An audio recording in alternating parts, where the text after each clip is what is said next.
Le tableau de la femme en flamme. J'ai reçu le tableau de la femme en flamme d'un inconnu, un homme qui était venu sonner directement à ma porte, me disant que c'était un bon ami à moi qui lui avait dit de venir me confier cette œuvre. Il savait que je gardais ce genre d'objet.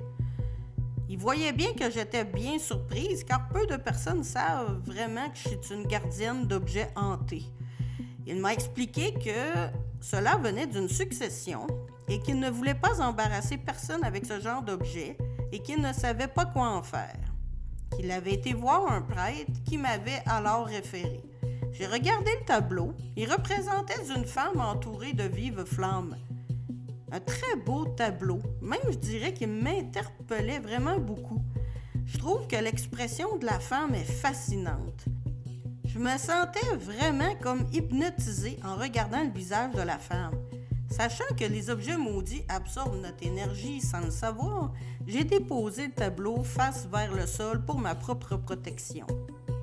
J'ai voulu en savoir plus sur le sujet, car il est indéniable que je sois au courant des précautions à prendre au sujet des objets que je garde. L'homme ne semblait pas vouloir trop collaborer et en parler. Il me dit surtout de ne pas l'accrocher sur aucun mur et de ne jamais le vendre ni le donner à personne qui attire juste des ennuis. Je lui ai alors demandé de m'expliquer plus longuement, car je dois vraiment savoir sa provenance.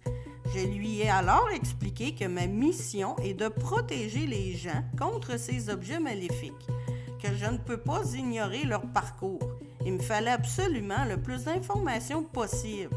Il me dit tout bas que son père en avait fait l'acquisition il y a à peu près 1 mois. Depuis, son père était devenu complètement fou. Il avait remarqué que dès qu'il a ramené cette œuvre artistique chez lui, son discours était devenu complètement irréaliste. Son père lui avait raconté que des événements étranges commençaient à être présents dans sa propre demeure. Celui-ci lui avait expliqué que la toile avait même un avertissement danger au côté du prix, mais qu'il n'avait pas vraiment porté attention lors de son achat, mais qu'il aurait dû en porter. Le père de l'homme était un collectionneur, fasciné par les tableaux aux figures emblématiques, et il décida de l'acquérir. Il avait ignoré les avertissements qui, pour lui, étaient sans intérêt à l'époque. Le lendemain de l'achat, la nuit suivante, il aurait attendu des cris étouffés qui résonnaient dans la nuit et des ombres dansaient sur les murs autour du cadre.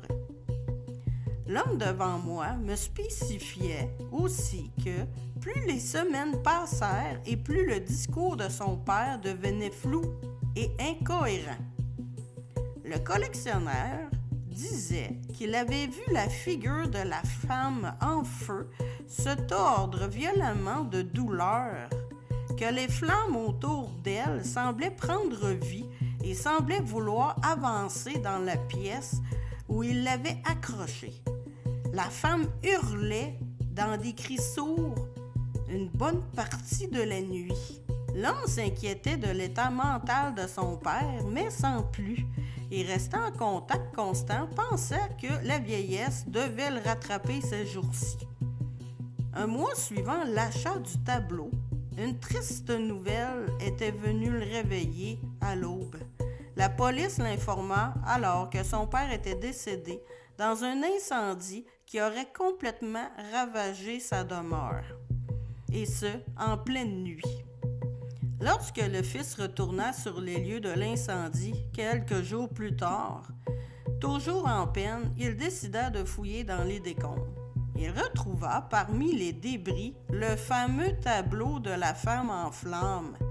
Le tableau était rempli de cendres, mais il avait resté intact, ce qui était impossible, car tout autour de lui avait brûlé. C'était incompréhensible. Même l'origine de l'incendie était restée un mystère pour les policiers. En mettant le tableau dans sa voiture, il se souvint alors de la discussion bizarre avec son père avant ce regrettable incident. Tout d'un coup, le souvenir de l'endroit de l'exposition où son père l'avait acheté lui est revenu à l'esprit. Par curiosité et sans tarder, il amena le tableau et alla directement là-bas pour savoir qu'est-ce qui était inscrit au juste à côté du prix sur l'affiche. C'était quoi l'avertissement qui était accroché lors de l'exposition? L'établissement s'avérait fermé, mais il réussit quand même à y rencontrer la directrice principale de la galerie et lui montra immédiatement le tableau et elle le reconnaissait bien. Elle lui dit tout de suite qu'un décès ou un accident avait sûrement eu lieu et que cela était sûrement le sujet de sa visite, ce qui surprit beaucoup l'homme qui lui demanda plus d'explications. Elle lui raconta que sa propre tante l'avait supplié de le vendre pour elle lors d'une exposition populaire où elle le vendrait facilement. Elle voulait s'en débarrasser au plus vite. Sa tante lui contait qu'elle entendait des cris et des lamentations venant du tableau la nuit, qu'une brûlure dans le dos lui avait apparu sans raison, la journée avant même de lui remettre. Bref, elle en avait maintenant peur, et même elle avait peur pour sa propre vie. Sa tante lui conta qu'elle l'avait reçu devant sa porte, croyant que c'était un colis. Elle le déballa et fut émerveillée par la beauté du tableau. Elle n'avait jamais commandé un tel tableau. Elle remarqua alors que sur l'emballage, qu'une erreur s'était glissée par le livreur, car l'adresse n'était pas la sienne. Bref, le colis n'était pas à la bonne adresse. Elle garda le tableau quand même et jeta l'emballage. Elle trouvait le tableau bien trop beau.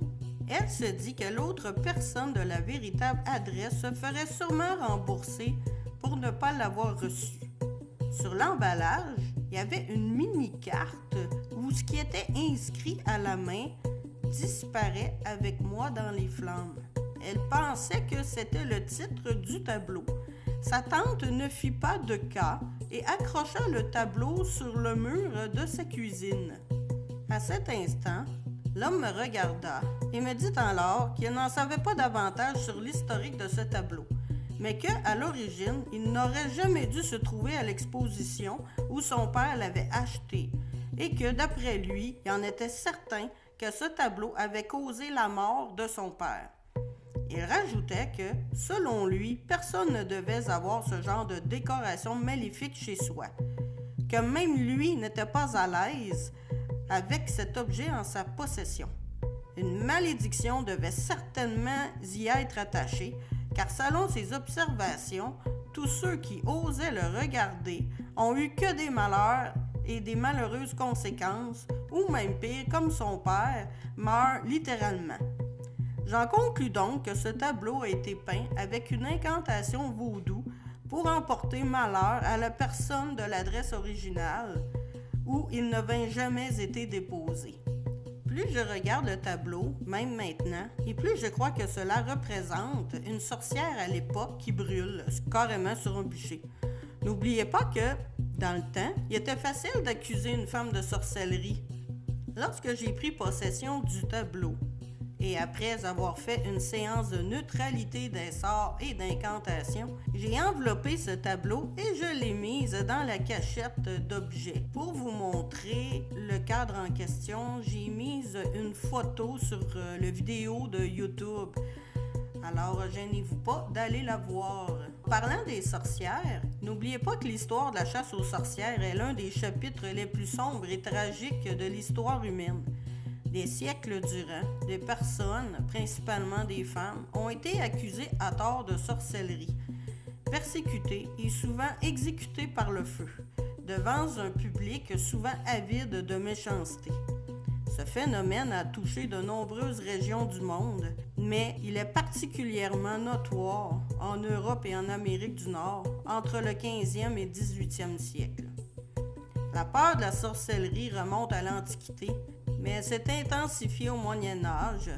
Les superstitions, les épidémies, les maladies, les guerres, les crises économiques ont été un terreau fertile pour la suspicion et la paranoïa des gens. tout malheur était dû à la sorcellerie, et cela prenait un coupable, peu importe qui elle était. La foi chrétienne, qui voyait la sorcellerie comme une alliance avec le diable, a également alimenté cette chasse. Les procès de sorcellerie étaient souvent menés sans preuve solide. Les accusations reposaient sur des témoignages de voisins jaloux ou de personnes cherchant à se venger. Des méthodes d'interrogation brutales comme de la torture étaient utilisées pour extraire des aveux. Le bûcher, symbole de la punition de la sorcellerie, était souvent le moyen choisi pour exécuter les condamnés. Ces exécutions publiques visaient à dissuader toute autre personne d'envisager la sorcellerie. Les victimes, souvent vêtues de vêtements distincts, étaient attachées à un poteau ou placées sur un bûcher ou étaient brûlées vivants. C'était une mort atroce, souvent accompagnée de cris et de frayeurs. Ces événements ont eu des conséquences durables. Non seulement des vies ont été perdues, mais la chasse aux sorcières ont également mené à une méfiance généralisée au sein des communautés. Elles ont profondément marqué la culture populaire, inspirant des œuvres littéraires, artistiques, des films et des études scientologiques. La chasse aux sorcières reste un rappel poignant des dangers d'une peur collective et de l'intolérance et de l'ignorance. De nos jours, nous continuons à célébrer et à défendre des droits des femmes et des minorités tout en étudiant ces événements pour éviter qu'ils ne se reproduisent à nouveau. Se souvenir des sorcières du passé, c'est aussi célébrer la résilience humaine face à l'oppression. Tout comme la Deuxième Guerre mondiale, il faut se souvenir de ces cruautés. Si vous avez des questions, vous souhaitez explorer un aspect particulier de ma vie en tant que gardienne d'objets hantés, n'hésitez pas à m'écrire des questions sur l'espace commentaire. Il me fera plaisir de vous répondre. Pensez aussi à vous abonner et à mettre une notification car je publie assez rarement. D'ici là, je vous souhaite à la québécoise, à la voyure et que Dieu vous bénisse.